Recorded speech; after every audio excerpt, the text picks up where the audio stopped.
Welcome back to this second video of today. I've called it Production Consumables.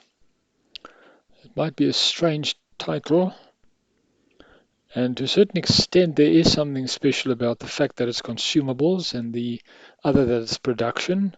But other than that, what I really would like to focus on is how I've adapted, if that's the right word, ERPNext to suit my circumstances. And by all means, there's things that I'm going to mention, the way I've done things. And I'll clarify that just now, that some of you may or may not agree with. I'm not stating that that's the right way of doing it. It's the way I decided to do it in my system. Excuse the frog in the throat there. So let's get right into it. Why consumables is because of this. If you look at the chart of accounts, you've got expenses and indirect expenses. And there you've got print and stationery. All right. So any consumables really from an office point of view is covered in that expense account. However, when it comes to consumables, like for instance, the 3D printing glue, it's stuff you put on the printing plate when I print 3D prints, to my mind, that really doesn't fall into that category. It's not stationery. It's not an indirect expense. It really is a direct expense. It's physically got something to do with the production process. All right, well, that's my reasoning anyway. You guys are welcome to critique or criticize me in the comments. It's always interesting to hear other viewpoints. But as I said, this is the way I've decided to do it. So what I've done is under stock expenses, I've created an account called Production Consumables, which is an expense account. If you click here, I've created it as chargeable and it's reported under profit loss. All right. So that's the one thing. Now, how do you actually, when you invoice this, or when you produce the invoice, the purchase invoice, how do you go about this? All right, well, first of all, we need to have a look at our item. Now, I've already defined this. This is the Dymaflex stuff, 90 milliliters. All right, if we click on there, it comes in a bottle. All right, I am maintaining stock. If we slide down, sorry, I don't want to go too quickly. There's just my barcode number.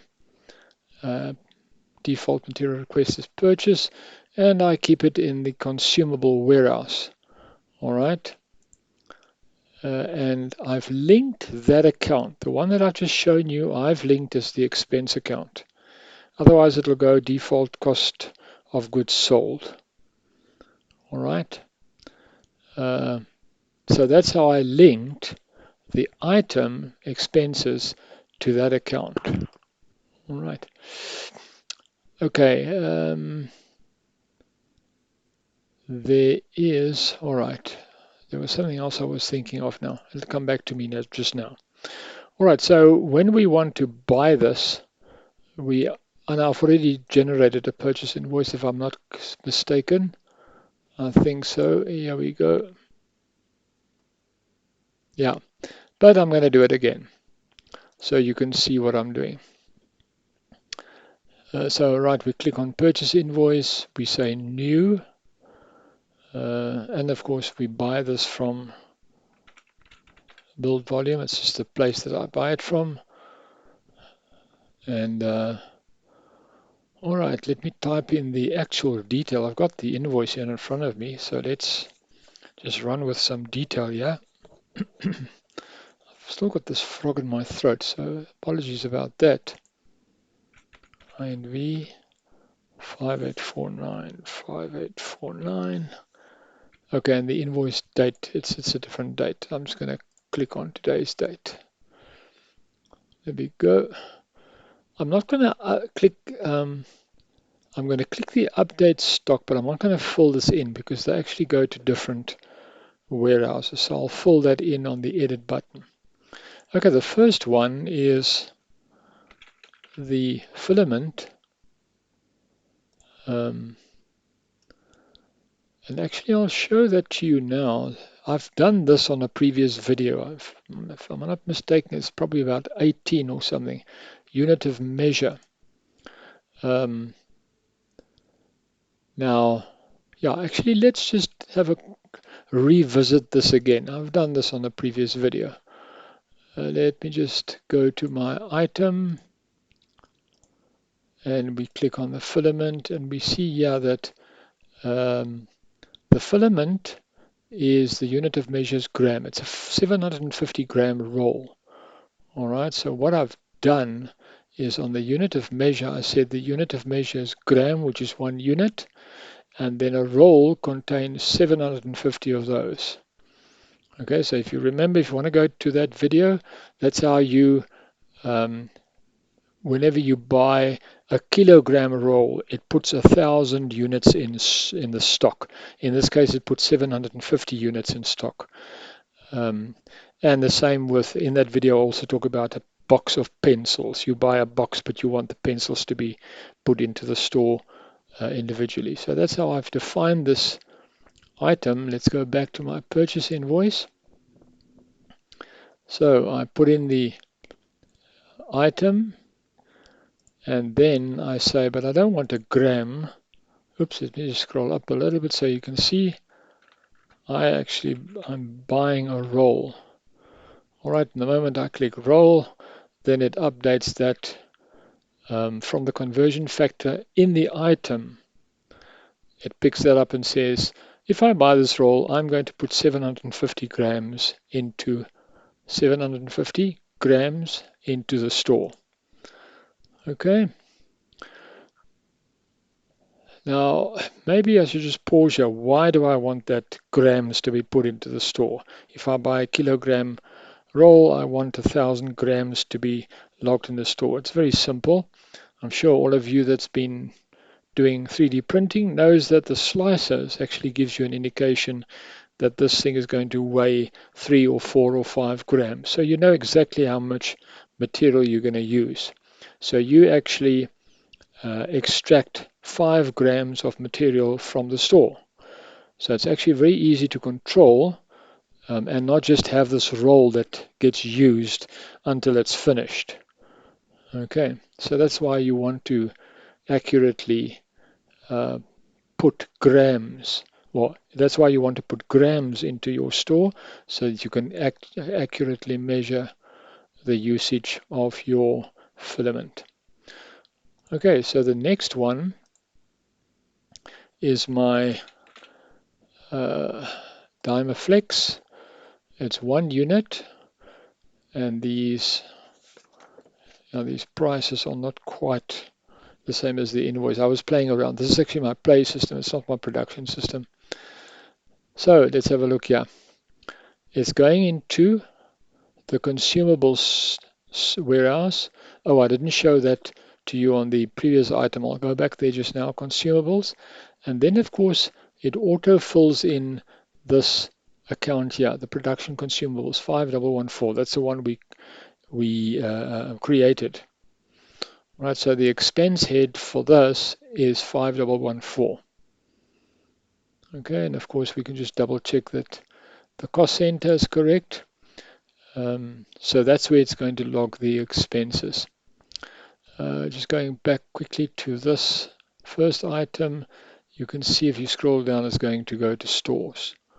Right, so that's why I didn't fill in the default stores when we ticked update stock, because they're going to different places. Okay, and well, all that really remains is for us to add the VAT.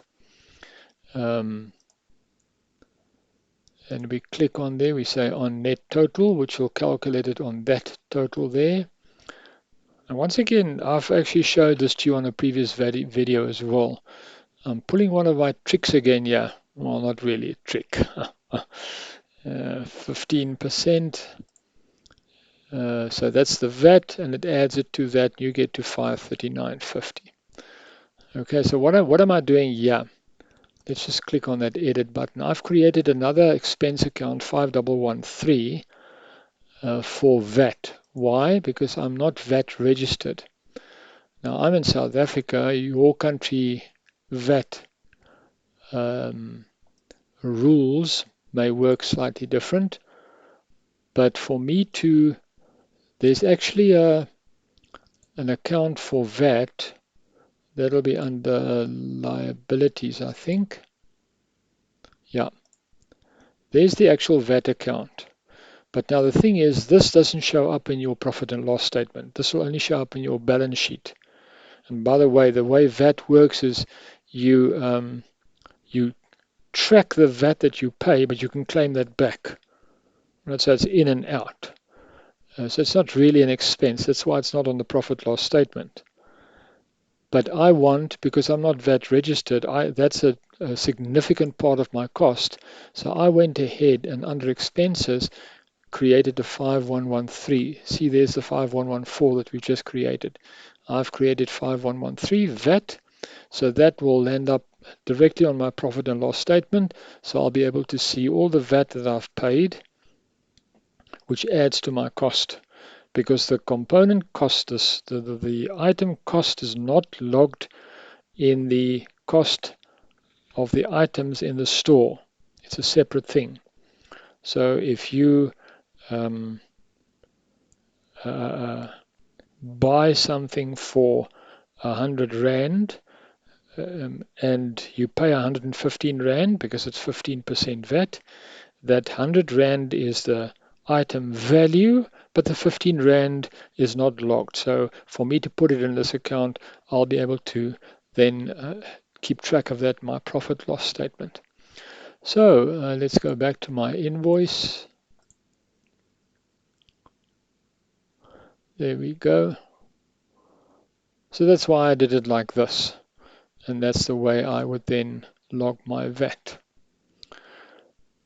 All right, so I think that's it. It really is nothing spectacular. I think what I'd like to, the message that I'd like to get across is to encourage you to play around with the accounts. Sit down and decide what you want to do. Like in this case, do you want to use the existing VAT account? Yes or no? If not, create your own one. If yes, use that one then. And also look at anything that you buy. I've used this glue production consumable thing to say I'm going to create an additional account 5114, but you might be stuck with something else. You might be in a totally different business where there's also this, you don't know where to put this. It doesn't look that like there's an account for it. Have a look at your chart of accounts and then, by all means, create something that will suit you in terms of what's the goal. You need to keep track of your costs. So I think that's what I want to encourage you is to don't be afraid to create new accounts. And when you enter your purchase invoice, then use those accounts so that your purchase invoice clearly states all the item values, the VAT, the courier costs, etc., etc. There's no courier cost in this case, but I'm just mentioning so you can keep track of all these things. That's the principle I used, is to have some granularity, but don't overdo it. For instance, bank charges. I don't have foreign and local bank charges. I've got bank charges. Don't overdo it, but at least I can keep track of my bank charges. So I think that's the message that I'd like to get across. I hope that somehow has stimulated you to decide how you want to do your own thing.